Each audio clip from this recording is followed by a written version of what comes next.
नमस्कार, मैं हूँ रश्मि सक्सेना और आप देख रहे हैं खबरी दुनिया। इस वक्त हम मौजूद हैं इस्कॉन टेम्पल में। जी हाँ, बरेली में भी इस्कॉन टेम्पल मौजूद है जो कि रेडिसन होटल के पास पीलीभीत बाईपास रोड पर बना हुआ है। हम बात करेंगे प्रभु जी से और जानेंगे इस मंदिर के बारे में। साथ ही साथ बहुत सारी कहीं अनकहीं ऐसी अफवाहें भी हैं जो इससे रिलेट करती हैं।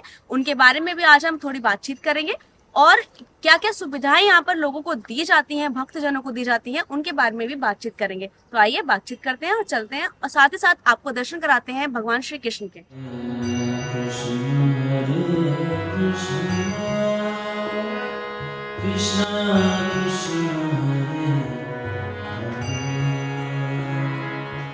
हमारे साथ मौजूद हैं इस्कॉन टेम्पल के अर्जुन भीम प्रभु जी। आइए बातचीत करते हैं उनसे और जानते हैं कि इस्कॉन टेम्पल के बारे में। नमस्कार सर। हरे कृष्णा। सर, सबसे पहले तो मैं आपसे जानना चाहूंगी इस्कॉन टेम्पल के बारे में। जैसे कि सुनने में ही लग रहा है इस्कॉन एक अंग्रेजी वर्ड है, एक अंग्रेजी शब्द है, तो इसका प्रभु श्री कृष्ण से कैसा संबंध है? इस्कॉन जो इसका नाम है, इसका पूरा नाम है international society for Krishna consciousness, Hindi में अंतर्राष्ट्रीय कृष्ण भावनामृत संघ। तो कृष्ण की शिक्षाओं पे, भगवत गीता की शिक्षाओं पे आधारित ये पूरे विश्व में एक संघ है जिसको श्रील प्रभुपाद जी, जिन्होंने इसको इस्टेब्लिश किया 1965 में।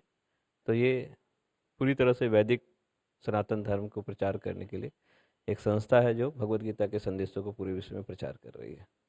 तो जैसे कि अगर बात की जाए कि इसके शुरुआत की, तो इसकी शुरुआत भारत से तो हुई नहीं है। लेकिन जैसे कि अगर देखा जाए भगवान श्री कृष्ण मतलब हिंदू धर्म से संबंधित हैं और जो शहर जिस जैसे कि अमेरिका से इसकी शुरुआत हुई है, तो वो एक पाश्चात्य संस्कृति का देश है। तो इसको आप किस तरह से कनेक्ट कर पाएंगे? इसकी ये जो स्थापना है, हालांकि 1965 में यूएसए में हुई है, लेकिन संस्थापना करने वाले कौन है? वो शिला प्रभुपाद जी हैं। जी। ये डिवाइन ग्रेस एसी भक्ति वेदांत स्वामी शिला प्रभु, जो कि पश्चिम बंगाल कोलकाता के रहने वाले हैं, जिनकी जन्मभूमि कोलकाता है। तो ऑलरेडी इसका जो ये कृष्ण भावनामृत संघ है, ये जो गुरु शिष्य परंपरा के आधार पे ऑलरेडी पहले से चल रही है। प्रभुपाद जी ने क्या किया, गौरांग महाप्रभु चैतन्य महाप्रभु की शिक्षाओं को पश्चिम देश में जाके इसका प्रचार किया, क्योंकि चैतन्य महाप्रभु जो कि स्वयं कृष्ण हैं, उन्होंने बोला था कि पृथ्वी ते आछे नगर आदि ग्राम सर्वत्र प्रचार होइबा मोर नाम। तो पूरी पृथ्वी पे, तो पूरी पृथ्वी पे, तो भारत के साथ साथ पूरी पृथ्वी। तो प्रभुपाद जी, उनके गुरु महाराज ने उनको आदेश दिया था कि आप क्या करो, चैतन्य महाप्रभु की शिक्षाओं को ले जाओ वेस्टर्न कंट्रीज में या वहाँ पे इंग्लिश में प्रचार करो। तो प्रभुपाद जी ने उनकी शिक्षाओं का, उनके आदेश का पालन किया और वेस्टर्न कंट्रीज में जाके इसकी स्थापना की। और आज पूरे विश्व में लगभग 800 से ज़्यादा इसके केंद्र हैं जो कि भगवान की शिक्षाओं का, भगवद गीता की शिक्षाओं का प्रचार कर रहे हैं। जैसे कि बात की जाए अगर इस्कॉन के जो धर्म मतलब प्रचारक हैं भगवान श्री कृष्ण के, आप सभी लोग, तो इनके क्या स्तंभ है, मतलब क्या शुरुआत है इस्कॉन टेम्पल की?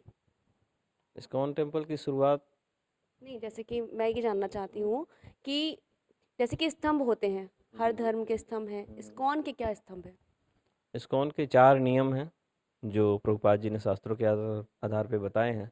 4 रेगुलेटिव प्रिंसिपल। तो पहला है no meat eating, no gambling, no intoxication and no illicit sex. तो ये 4 नियम है जिस पे ये पूरा आधारित है। ये क्या करते हैं, 4 नियम जो धर्म है उसके 4 पिलर्स को रिप्रेजेंट करते हैं। तो ये 4 नियम जो है हम पालन करेंगे तो उसके ऊपर ही धर्म की बिल्डिंग खड़ी होगी। अगर इन नियमों को अगर मैं कहूँ कि आप थोड़ा सा मतलब वर्णन करें इसका, तो किस प्रकार से करें?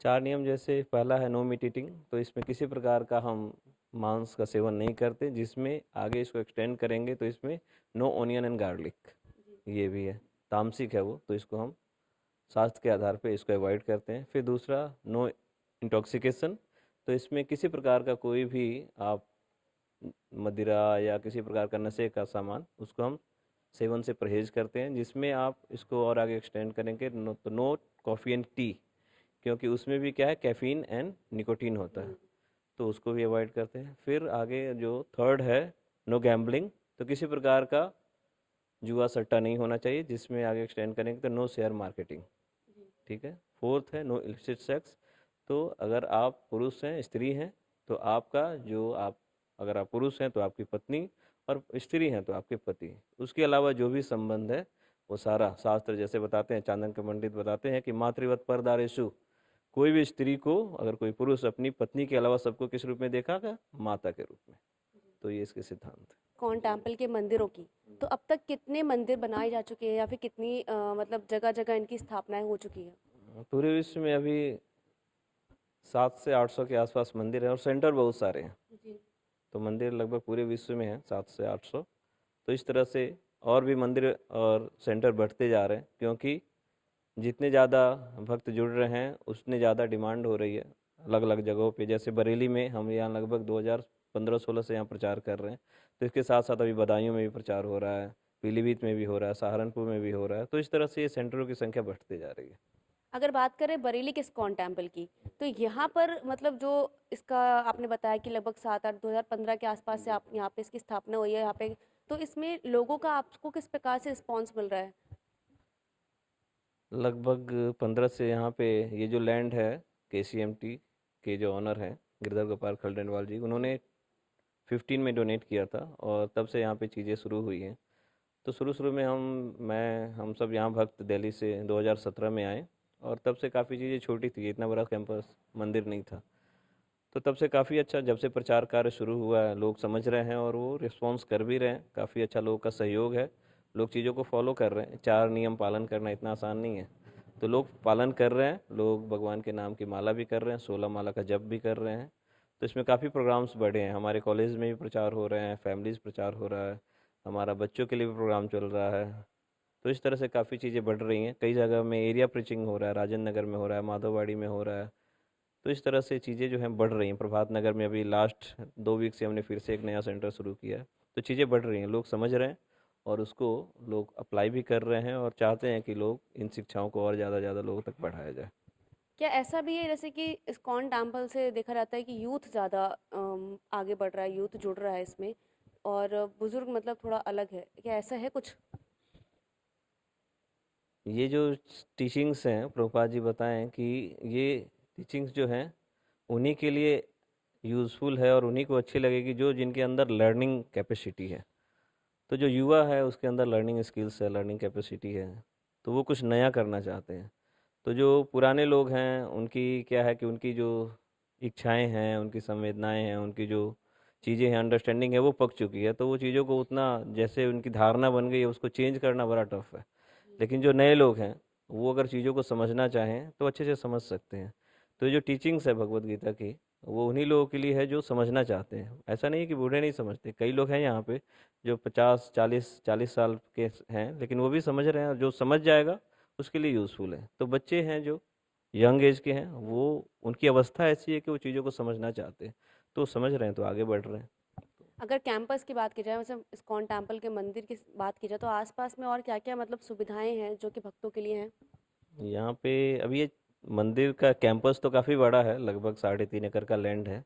लेकिन ये मंदिर अभी स्टार्टिंग फेज़ में है। यहाँ पे अभी ये टेंपल हॉल जिसमें हम बैठे हैं, ये छोटा था पहले। अभी यहाँ पे 300 लोगों के बैठने की व्यवस्था है।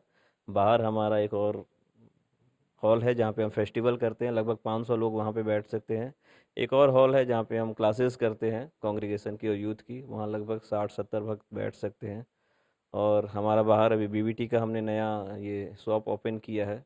तो यहाँ पे बीबीटी के जो भक्ति वेदांत बुक ट्रस्ट, प्रभुपाद जी की जो पुस्तकें लिखी हुई हैं, उनका शॉप है। पैराफर्नेलिया है भगवान से संबंधित चीज़ों को, माला है और फिर पूजा के और भी सामान हैं, अगरबत्ती है, धूप है, बत्ती है। तो ये सारी चीज़ें वहाँ पे अवेलेबल है। और साथ में पूरा कैंपस अभी जो आधा हमने लगभग गार्डन बना रखा है, वहाँ पे फूल है भगवान के लिए, जो फूल यूज में आते हैं। और गौशाला भी है जहाँ पे भगवान की सेवा के लिए मंदिर से ही दूध की व्यवस्था हो पाती है। तो ये चीज़ें हैं अभी। जैसे कि अगर बात की जाए मंदिर में जुड़ने की, लोग आते हैं यहाँ पर, जैसे और मंदिरों में तो लोग जाते हैं, दर्शन करते हैं, चले आते हैं, यहाँ पे पूरी ऑर्गेनाइजेशन है यहाँ पर, तो इससे जुड़ने के लिए लोगों को क्या प्रोसेस करना होता है? बहुत अच्छा पूछा आपने। इस्कॉन, देखिए प्रभुपाद जी जो इस्कॉन के संस्थापक हैं वो बोलते थे कि इस्कॉन एक मंदिर नहीं है, हम्म। सिंपल मंदिर। जैसे हमारा मंदिर का क्या कॉन्सेप्ट है, मंदिर में जाते हैं, घंटे बजाते हैं, नारियल फोड़ते हैं, भगवान के सामने अपनी लिस्ट पढ़ते हैं, ये करा दो तो ये करेंगे, फिर अपना फिर चले गए। लेकिन इस्कॉन क्या है, प्रभुपाद जी बोलते हैं इस्कॉन इज ए इंस्टीट्यूशन, जहाँ पे लोग आएँ और लोग आकर क्या करें, सीखें कि मैं कौन हूँ, भगवान कौन है, हमारा उनके साथ क्या संबंध है, हम कहाँ से आए और कहाँ जाएंगे। तो ये पर्पस है इस्कॉन का। ये सृष्टि क्या है, कैसे आई, ये कैसे प्रकट हुई, यहाँ सारी चीज़ें कैसे व्यवस्थित हैं, सब कुछ अपने आप कैसे ऑटोमेटिक सिस्टमेटिकली अरेंज है। तो ये सारी चीज़ें इस्कॉन में सिखाई जाती है। वो सब कैसे बेस्ड है? भगवत गीता की शिक्षाओं के आधार पर जो भगवान ने बताया है। जहाँ तक जुड़ने की बात है तो यहाँ पे अलग अलग प्रोग्राम्स हैं। संडे लव फेस्ट होता है जिसमें लगभग 400-500 लोग आते हैं। तो संडे लव फेस्ट प्रोग्राम आप उससे जुड़ सकते हैं। ऑनलाइन क्लासेस होती हैं यूथ के लिए, फैमिलीज़ के लिए, आप उससे जुड़ सकते हैं। बच्चों के लिए प्रोग्राम्स होते हैं, वैकुंठा स्कूल, भक्त प्रहलाद स्कूल के नाम से, आप उससे जुड़ सकते हैं। बच्चों को, छोटे छोटे बच्चे काफ़ी अच्छे श्लोकास जो शास्त्र के हैं उसको मेमोराइज करते हैं। प्रहलाद, ध्रुव की शिक्षाएं जो कि हमारे सनातन संस्कृति के काफ़ी, जिनको महाजन बोला जाता है, 5 साल में की उम्र में ध्रुव महाराज, प्रहलाद महाराज, इन्होंने भगवान को साक्षात्कार किया, प्रकट करवाया। तो इस तरह ये सारी संस्कृति है। तो बच्चों की क्लास भी होती हैं, आप उनसे जुड़ सकते हैं। गर्ल्स के लिए भी क्लासेस होती हैं, आप उससे जुड़ सकते हैं। तो सारी चीज़ें हैं। कोई जुड़ना चाहे तो यहाँ पे आके आप, वैसे भी कई जगह पम्पलेट्स वितरण होते हैं, वहाँ से जुड़ सकते हैं। सेवाओं के माध्यम से जुड़ सकते हैं। नित्य सेवा होती है, जैसे हम मंथली, आप मोबाइल रिचार्ज कराते हैं, पानी का बिल जमा करते हैं, इलेक्ट्रिसिटी बिल जमा करते हैं, उसी तरह आप भगवान के लिए कुछ मंथली सोने सेवाएं कर सकते हैं। यहाँ फूड फॉर लाइफ का प्रोग्राम होता है। प्रतिदिन लगभग 100 से 200 लोगों के लिए प्रसाद वितरित किया जाता है शहर में। प्रतिदिन यहाँ से गाड़ी जाती है तो प्रसाद वितरण किया जाता है। तो आप फूड फॉर लाइफ के माध्यम से जुड़ सकते हैं। हमारा एक लाइफ मेंबरशिप डिपार्टमेंट है जहाँ पे आप आजीवन इस्कॉन के सदस्य बन सकते हैं, और उसके द्वारा आप विश्व के किसी भी इस्कॉन सेंटर पे जहाँ पे गेस्ट हाउस है, आप पहले से बुकिंग करा के 3 दिन वहाँ रुकने की व्यवस्था, प्रसाद की व्यवस्था निःशुल्क प्राप्त कर सकते हैं, मिनिमम जो चार्जेज हैं उसके साथ। तो इस तरह बहुत सारी व्यवस्थाएं हैं जुड़ने की। अगर कोई जुड़ना चाहे तो संपर्क करें। गूगल पे आप सर्च करेंगे इस्कॉन बरेली तो वहाँ फ़ोन नंबर है, आप उसके माध्यम से कांटेक्ट कर सकते हैं। तो इस तरह से आप जुड़ सकते हैं। ठीक है। जैसे कि ऐसा भी है क्या, क्या ऐसा भी है कि ये तो कुछ अमाउंट वगैरह जाता हो रजिस्ट्रेशन वगैरह के लिए? ऐसा कुछ नहीं है। एक जो लाइफ मेंबरशिप डिपार्टमेंट है वहाँ पे सेवा है वो एक निर्धारित है पूरे ऑल ओवर इंडिया में, 35,555 की। उसके द्वारा आप इस्कॉन के लाइफ मेंबर बनते हैं, पूरी फैमिली। ये एक फिक्स सेवा है। इसके अलावा कोई इस तरह की फिक्स सेवा नहीं है, वो आपकी स्वेच्छा पे आधारित है। आप कितना कंफर्टेबल है उसके माध्यम से आप जुड़ सकते हैं। बात करें अगर मंदिर के दैनिक कार्यक्रमों की, तो वो किस प्रकार से होते हैं? हाँ, यहाँ पे प्रभुपाद जी ने हमें एक पूरा शेड्यूल दिया है। जैसे आप जाएंगे आर्मी में तो वहाँ भी एक पूरी शेड्यूल है। वो ऐसा नहीं कि वो कभी भी किसी भी समय कुछ भी करते हैं, इस तरह का नहीं है। तो ये क्या है, ये स्पिरिचुअल आर्मी, प्रभुपाद जी बोलते थे कि जो हमारा इस्कॉन है वो क्या स्पिरिचुअल आर्मी है। तो हम क्या कर रहे हैं, हम धर्म की रक्षा, धर्म के प्रचार के लिए कार्य कर रहे हैं। तो यहाँ भी एक पूरी तरह रूटीन है। तो सुबह पूरे इस्कॉन में, पूरे विश्व में 4:30 बजे, कोई भी मौसम हो, गर्मी सर्दी बारिश, 4:30 मॉर्निंग में मंगला आरती होती है। तो सारे भक्त लगभग 3 साढ़े 3 तक उठ जाते हैं और सब उठ के रेडी होके यहाँ पे टेम्पल हॉल में आते हैं। यहाँ पे 4:30 में भगवान का दर्शन खुलता है। आरती होती है सबसे पहली, 4:30 आरती होती है, लगभग जो 5 सवा 5 तक चलती है। फिर हम सारे भक्त बैठ के यहाँ पे हरे कृष्ण महामंत्र, जो कि यहाँ पे लिखा हुआ है, हरे कृष्ण कृष्ण कृष्ण हरे हरे, हरे राम राम राम हरे हरे, इस मंत्र का 2 घंटे यहाँ जप करते हैं माला पे। ये बीट बैग है इसमें। तो हम यहाँ पे जप करते हैं। फिर 7:30 बजे भगवान का श्रृंगार दर्शन होता है। फिर 7:40 में गुरु पूजा होती है प्रभुपाद जी की। फिर 8 बजे प्रतिदिन भागवतम की कक्षा होती है। श्रीमद् भागवतम से एक श्लोक लेके उस पर चर्चा होती है। फिर 9 बजे जो भक्त हैं उनके लिए प्रसाद की व्यवस्था है, 9 से प्रसाद होता है। उसके बाद सारे भक्त अपनी अपनी सेवाओं में, किसी की बीबीटी की सेवा है, किसी की प्रचार की सेवा है, किसी की लाइफ मेंबर की सेवा है, किसी के अकाउंट्स की सेवा है, किसी की फूड फॉर लाइफ की सेवा है, किसी की प्रीचिंग की सेवा है। तो सब अपनी अपनी सेवाओं में इन्वॉल्व होते हैं। फिर 12:30 बजे भगवान की यहाँ पे दोपहर में राजभोग आरती होती है। 1 बजे मंदिर का दर्शन बंद हो जाता है। फिर शाम को 4:30 बजे मंदिर दोबारा खुलता है।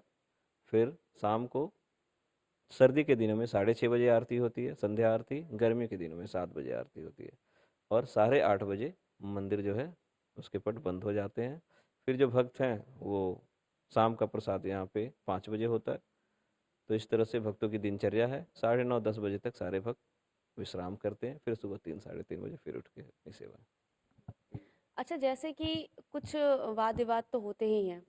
तो जैसे कि अगर मैं बात करूं, कुछ लोगों का ऐसा भी मानना है या कहना है कि जब कि मंदिर की आड़ में भगवान श्री कृष्ण का नाम लेकर आगे उनका धर्म परिवर्तन कराया जाता है, क्या ऐसा है?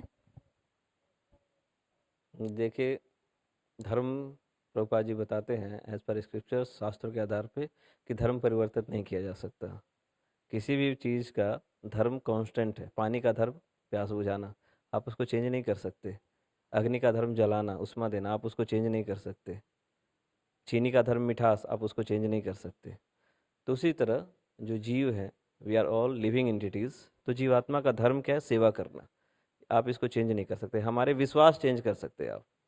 तो ये सब जो चीज़ें हैं कि हाँ धर्म चेंज कर दिया, धर्म किसी का चेंज नहीं कर सकते। आप विश्वास चेंज कर सकते हैं। आज कोई हिंदू धर्म आप जिसको बोलते हैं, तो आप कोई बोल सकता है कि हम हिंदू धर्म को मानते हैं, कल को बोलेगा कि नहीं हम क्रिश्चियन धर्म को मानते हैं। तो उसका विश्वास चेंज कर दिया। आप अभी उसकी सनातन धर्म में, वैदिक धर्म में आस्था थी, अब उसका किस में विश्वास? क्रिश्चियन में है। अभी उसका इस्लाम में हो जाएगा, कभी उसका बौद्ध में हो जाएगा। तो ये विश्वास चेंज हो सकता है, लेकिन धर्म नहीं परिवर्तित हो सकता। धर्म तो सेवा करना है। तो प्रभुपाद जी बताते थे कि जो जीव है उसका धर्म है सेवा करना। तो व्यक्ति कहीं भी रहेगा तो सेवा करेगा। तो धर्म चेंज नहीं कर सकते, आप उसका विश्वास चेंज कर सकते हैं। जीव का धर्म है सेवा करना, तो वो सेवा ही करेगा कहीं भी रहेगा। तो हम सब भगवान के दास हैं, भगवान स्वामी हैं, मालिक हैं। तो हम सब का वास्तविक धर्म क्या है? भगवान की सेवा करना। श्रीमद् भागवतम में बोला गया है कि सेवा करना जो है क्या है? हमारा सब धर्म है। सवै पुंसा परो धर्मो यतो भक्ति अधोक्षजे अहेतुकी अप्रतिहता ययात्मा सुप्रसिद्धति। सवै पुंसा परो धर्मो, जो जीवात्मा है उसका परम धर्म क्या है? भगवान की सेवा करना। तो ये धर्म है, ये कभी चेंज नहीं होगा। साधारणतः क्या होता है समाज में, देखिए, अगर वो कहीं ना कहीं सेवा करता है, चाहे वो चपरासी है या वो प्रधानमंत्री है, वो भी सेवा कर रहे हैं, वो सेवा से नहीं बच सकते। और किसी के पास कुछ नहीं है तो क्या करते हैं? कुत्ते पाल लेते हैं, कुत्ते की सेवा करते हैं, तो सेवा से नहीं बच सकते। तो इसी तरह धर्म क्या है जीव का? भगवान की सेवा करना। तो सेवा तो वो करेगा कहीं भी रह के, लेकिन उसका विश्वास, जिसको हम रिलीजन बोलते हैं, religion is the not exact word to represent dharma. धर्म को रिप्रेजेंट नहीं, तो रिलीजन आप चेंज कर सकते हैं, लेकिन धर्म जो उसका कॉन्स्टिट्यूशनल पोजीशन है, हम उसे चेंज नहीं कर सकते हैं। तो धर्म की बात तो स्थिर है। जो कहीं भी रहेगा, किसी भी विश्वास में रहेगा, वो उन्हीं भगवान की सेवा करेगा। अलग अलग नामों से करेगा, लेकिन सेवा भगवान की ही करेगा। ठीक है। ऐसा माना जा रहा है, ऐसे ऐसी बातें आती हैं सामने से उठ करके कि जो अमेरिका से ये सभ्यता मतलब ये मंदिर के जो ट्रस्ट की स्थापना है ये अमेरिका से स्टार्ट हुई है। तो ऐसा कहा जाता है कि जो इनकम यहाँ से होती है वो सीधा अमेरिका भेजी जाती है और इनका कोई इनकम टैक्स वगैरह भी नहीं फिल किया जाता। ये जो नहीं जानते हैं और कुछ ऐसे खबरें उड़ाई गई हैं, वास्तविकता ऐसी नहीं है। अगर आप वास्तविकता में जानना चाहते हैं तो आप किसी भी सेंटर में जाइए, वहाँ का बैलेंस शीट चेक कर सकते हैं, क्या कितने पैसे अमेरिका जा रहा है। जब तक आप किस फैक्ट पे बात नहीं करें तो क्या लोगों ने ऐसे उड़ा रखा है, कुछ लोगों ने ऐसे यूट्यूब पे डाल रखा है इस तरह की बातें, तो ऐसी कोई सच्चाई नहीं है। आप जाइए किसी भी सेंटर पे जाइए और वहाँ पे बैलेंस शीट आप चेक कर सकते हैं। आप पूछिए उनसे, एक भी रुपया अमेरिका नहीं जाता है। अमेरिका क्यों जाएगा? अगर जाता है, अगर मान लीजिए कोई बोलता है नहीं जाता है, अगर जा रहा है और वहाँ पे अगर आपकी भगवत गीता भागवतम का प्रचार हो रहा है और भगवान के मंदिर बन रहे हैं, लोग सनातन धर्म को फॉलो कर रहे हैं, तो क्या इसमें क्या गलती है? कोई गलती है? ये तो आपका ही फ़ायदा हो रहा है, हमारी संस्कृति हमारे धर्म को लोग बढ़ रहे हैं, तो इसमें कोई गलत नहीं है। वैसे तो जाता नहीं है, और अगर जाए भी तो भी गलत नहीं है। तो पहली बात तो जाता ही नहीं है, एक्चुअली उधर वहाँ से आ रहा है। आप देखिए वृंदावन में कितने फॉरेनर्स आते हैं, तो आ रहा है। मायापुर जो इस्कॉन का हेड क्वार्टर है वेस्ट वेस्ट बंगाल में, वहाँ पे कितने फॉरेनर्स आते हैं, तो ऑलरेडी आ रहा है, जा तो नहीं रहा। तो हम नहीं जानते हैं, लोग जानते नहीं हैं, तो कोई यूट्यूब पे सर्च करता है, कोई इधर सुनता है उधर सुनता है। आप अगर कुछ सुने हैं, कहीं बात की है, आपके मन में कुछ डाउट है, तो आप सेंटर पे जहाँ भी हैं, आप वहाँ पे सेंटर पे जाइए, वहाँ पे बात करिए, अपने डाउट्स क्लियर करिए। ऐसी कोई बात नहीं है। अगर बात की जाए जैसे कि शादी कराई जाती है आज के वक्त में, ऐसा बहुत मतलब इन दोनों बहुत ज़्यादा ऐसे केसेस हो रहे हैं कि हिंदू लड़का है मुस्लिम लड़की है, उनकी शादी कराई जा रही है मंदिरों में। तो अगर ऐसा ही एक केस यहाँ आता है तो क्या आप शादी कराएंगे? यहाँ भी शादियाँ होती हैं, यहाँ पे अभी नहीं हुई, लेकिन इस्कॉन के बाकी जो मंदिर हैं वहाँ पे शादियों इस तरह होती है। लेकिन शादियाँ उन्हीं की होती हैं जो डिवोटीज़ हैं। यहाँ पे हम उन्हीं की शादियाँ परमिट करते हैं जो हमारे मंदिर से जुड़े हुए हैं और हमारे मंदिर के जो चीज़ों को फॉलो कर रहे हैं। यहाँ पे वैसे ऐसा नहीं है कि हाँ हमने यहाँ पे कोई ऐसे खोल रखा है और यहाँ पे शादियाँ की बुकिंग हो रही है, इस तरह की व्यवस्था नहीं है। यहाँ पे मैक्सिमम वही रहता है कि जो डिवोटीज़ हैं, अपनी फैमिलीज़ हैं, डिवोटीज़ फैमिली, जैसे कई फैमिली जुड़ी हुई हैं, उनके घर के जो बच्चे हैं या उनके घर की जो कन्याएं हैं, उनका विवाह होता है, तो इस तरह की चीज़ें हैं।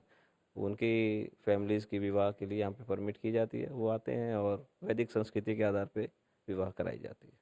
जैसे कि हिंदू धर्म के लोग तो इस मंदिर में जुड़े होंगे, उसके अलावा और कोई धर्म के लोग जो आपके साथ यहाँ जुड़े हों एज अ डिवोटीज? हाँ, बहुत सारे लोग हैं। कई अपने जो हमारे सरदार जी हैं, जो सिख धर्म को फॉलो करते वो भी हैं। इससे पहले कई लोग हैं जो यहाँ पे एक भक्त थे, वो इस्लाम धर्म से थे, वो 16 माला करते थे, वो भी जुड़े हुए हैं। तो बहुत सारे लोग हैं, आप चले जाइए, इस्कॉन के तो सेंटर पूरे विश्व में है, अफगानिस्तान में भी है, पाकिस्तान में 12 मंदिर हैं। तो ऐसा कुछ नहीं है, जो चीज़ों को समझेगा वो जुड़ेगा और वो फॉलो करेगा। कुछ एक ऐसा मैसेज जो आप हमारे दर्शकों को देना चाहें? तो यही मैसेज है कि भगवान भगवत गीता में बता रहे हैं कि जीवन का क्या उद्देश्य है। भगवान बताते हैं कि जन्म मृत्यु जरा व्याधि दुख दोषानुदर्शनम, कि जो जीवन है उसका कुछ पर्पस है, हमें उस पर्पस को पता करना चाहिए। और वो इस्कॉन जो है इसी चीज़ को बता रहा है कि आपका जो जीवन है बहुत कीमती है, और इस कीमती जीवन को आप कैसे इसका यूटिलाइज़ करते हैं, इसका क्या गोल है, हमें पता होना चाहिए। तो इस्कॉन का उद्देश्य है कि मानव जो जीवन है उसका गोल पता हो और उस गोल को कैसे प्राप्त करें। तो रामनवमी जैसे कि 30 मार्च को है, तो काफ़ी अच्छा यहाँ भव्य आयोजन होगा। यहाँ पे श्री श्री सीताराम लक्ष्मण हनुमान जी का अभिषेक किया जाएगा। तो ये प्रोग्राम 10:30 से शुरू होगा, कीर्तन होगा, भगवान का अभिषेक होगा और फिर कथा होगी, राम कथा। भगवान को 56 भोग अर्पण किए जाएंगे और बच्चों के द्वारा कुछ लघु नाटिका भी है, बच्चों के द्वारा नृत्य भी है और फिर भगवान की आरती है, फिर सबके लिए प्रसाद की व्यवस्था है। तो ये आयोजन है, ज़्यादा से ज़्यादा लोग आएँ और श्री श्री सीताराम लक्ष्मण जी की कृपा प्राप्त करें, अपने जीवन को सरल बनाएं, सफल बनाएं। हरे कृष्ण। और जो आपकी शोभा यात्रा है 9 अप्रैल को, उसकी क्या व्यवस्था है, किस तरह से आयोजन होगा? ये 9 अप्रैल को श्री श्री कृष्ण बलराम शोभा यात्रा है। ये यात्रा यहाँ पे 2018 से चल रही है। 2 साल तो ये श्री जगन्नाथ जी की यात्रा के नाम से हुई, उसके बाद कृष्ण बलराम की शोभा यात्रा के नाम से हो रही है। तो यात्रा हर साल हो रही है 18 से, और लगभग पूरा बरेली और आसपास के जो भी लोग हैं वो सब इसमें इन्वॉल्व होते हैं।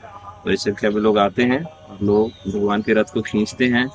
तो इसमें कृष्ण बलराम रथ पे होते हैं और ये यात्रा जो है आनंद आश्रम से शुरू होती है और वहाँ से इस बार रूट जो है परिवर्तित किया गया है, जो कि पुल का निर्माण हो रहा है, आप सबको पता है शहर में, तो रूट थोड़ा सा परिवर्तित है इसमें। तो इस बार ये यात्रा आनंद आश्रम से ही शुरू होगी और ये गांधी पार्क और फिर चौकी चौराहा और फिर पटेल चौक, वहाँ से नोवल्टी चौराहा, नोवल्टी चौराहा से तक तो पहले भी होती थी, वहाँ से टर्न करेगी इस बार रोडवेज, कालीबाड़ी, सामतगंज, फिर साहू गोपीनाथ की चौकी, माधोवाड़ी, मूर्ति नर्सिंग होम, धर्म कांटा और वहाँ से सिलेक्शन पॉइंट होते हुए डेला पीर पे जो ग्राउंड है वहाँ पे ये समाप्त होगी झूलेलाल द्वार पे। तो ये यात्रा इस तरह से 9 तारीख को शुरू होगी। तो इसमें ज़्यादा से ज़्यादा लोग आएंगे, भगवान का कीर्तन होगा, भगवान का 3 जगह पे 56 भोग लगेगा आनंद आश्रम में और एक ट्रेन से लगेगा नोवल्टी चौराहा के आसपास। फिर जहाँ समाप्ति होगी झूलेलाल द्वार ग्राउंड पे, वहाँ पे 56 भोग लगेगा। बाहर से भक्त आ रहे हैं, दिल्ली से, गाजियाबाद से, रुद्रपुर से, मुरादाबाद से, नोएडा से, कई जगह से भक्त आ रहे हैं और यहाँ बरेली के भी आसपास के और बरेली के भी जो सब भक्त हैं वो भी आएंगे। तो बहुत बड़ा आयोजन है, भगवान का रथ खींचना है और भगवान की प्रसन्नता के लिए उसमें भाग लेना है, कीर्तन करना है, नाचना है और प्रसाद ग्रहण करना है। तो आप सब आएं और इस यात्रा का लाभ उठाएं। हरे कृष्ण। तो हमने बात की प्रभु जी से, जिन्होंने बताया कि इस्कॉन टेम्पल यहाँ पर बनाया गया है और उसमें बहुत सारे भक्त जो कि धर्म के भी है, मतलब हिंदू धर्म के भी है और साथ ही साथ अन्य धर्मों के भी जुड़े हुए हैं। बहुत सारे कॉन्सर्ट यहाँ होते रहते हैं। भक्तों को जोड़ने का प्रयास लगातार जारी है। बहुत सारे छोटे छोटे कैंपस बनाकर पूरे बरेली शहर में डिस्ट्रीब्यूट है, बदायूं तक इसका प्रयास किया जा रहा है। इसके अलावा उन्होंने बताया कि रामनवमी को बहुत अच्छा आयोजन यहाँ होने वाला है और साथ ही साथ 9 अप्रैल को शोभा यात्रा भी यहाँ जाएगी। तो आप जरूर देखिए इस्कॉन टेम्पल बरेली के कुछ कहे अनकहे किस्से और जुड़े रहिए हमारे साथ और देखते रहिए खबरी दुनिया।